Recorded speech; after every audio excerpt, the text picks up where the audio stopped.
Welcome back to Afternoon Live. Finding a new job can be a frustrating process if you can't get your foot in the door for an interview. Here with tips on how to get your resume to the top of the stack is employment expert Trevor Bogan. Thanks for joining us, Trevor.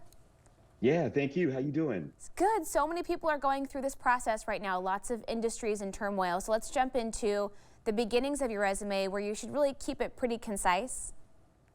Yeah, that's the key thing. Keep it really short and concise. And so, Hannah, when I was in recruiting, I would cringe when I would see resumes that were 7 or 8 pages long. So this is where you don't have to write a novel. Keep it to 1 to 1.5 pages and go back 6 or 7 years worth of experience. So you don't have to go back 20 years. That's okay. You can talk about that later sample size of maybe what you're doing now, but keep it really concise so people can understand where you've been, what you've been doing, so they can align that to the role that you're looking for. Okay, and then as you're going over some skills to include, you really want to focus that on the role that you're pursuing.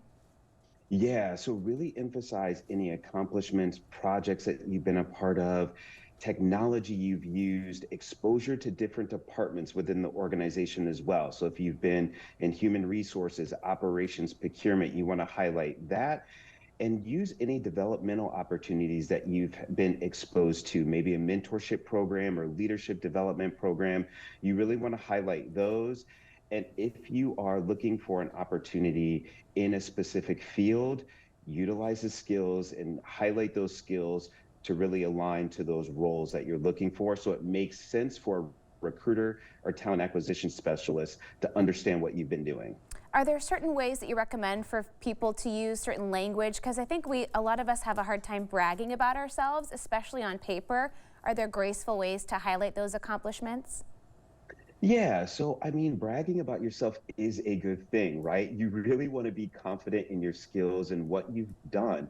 So there's nothing wrong with really highlighting things and show where you've had success. So maybe it was a project you've worked on and highlight maybe where it started to what you implemented and where it finished. So you can just talk through and story tell around how you were able to transition something to maybe being more process efficient. Maybe you save the company money, maybe you gain more revenue in what you were doing, but those things are okay. People look for confidence, they look for people who can really articulate what they've done really well within organizations. That's a great point. It's an exercise in communication as well. And speaking of that, making sure that your LinkedIn matches up to your paper resume. So much gets done on LinkedIn these days. Yeah, and so LinkedIn is a great tool and resource for people to understand your background and what you've been doing in your previous roles and currently. So you want to make sure all of that lines up. So if you've been working in a previous role or a current role right now, you want to make sure that's on your resume. If you've moved up within an organization, highlight that on LinkedIn and also your resume so people can see, okay, this person really loves to develop themselves. They've moved up, they've been successful. Of that matches, because that's what recruiters and talent acquisition people are going to look at. They're going to look at your LinkedIn profile and look at your resume and make sure those two things align and make sense. What about if you have a gap in your employment? Say you're a mom who took some time off to raise kids at home. How do you go about highlighting that on your resume that still makes you attractive to employers?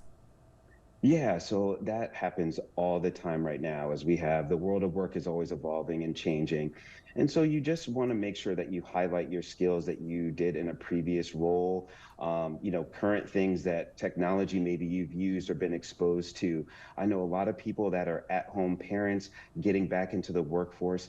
They've utilized a lot of tools like YouTube videos, Google searches. They've had mentors and maybe mentors of the jobs that they want to acquire. So look at those things and highlight those things on your resume and write those things down so people can see, even though you've been at home, you've been doing some work and you do have some skills that can align to the current positions that you're looking for. It's a lot of work and a lot of it applies to the workforce as you're ready to go back. And finally, we have to remind folks, double, triple, quadruple check for grammar and spelling errors. I mean, I'm sure you see all the time, those little mistakes can be so costly. Yeah, this is a big thing. So just read through it, send it to someone else, have a friend, a family member, anyone else read through your resume as well, just to make sure everything is correctly spelled, the bullet points, everything matches and looks aligned.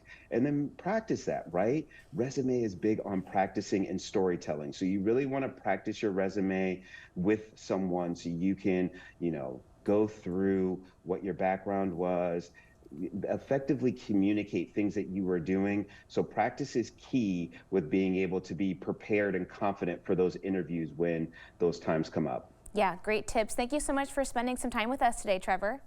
Yeah, thank you so much. I appreciate it. Of course, and we'll have more information on our website at katu.com.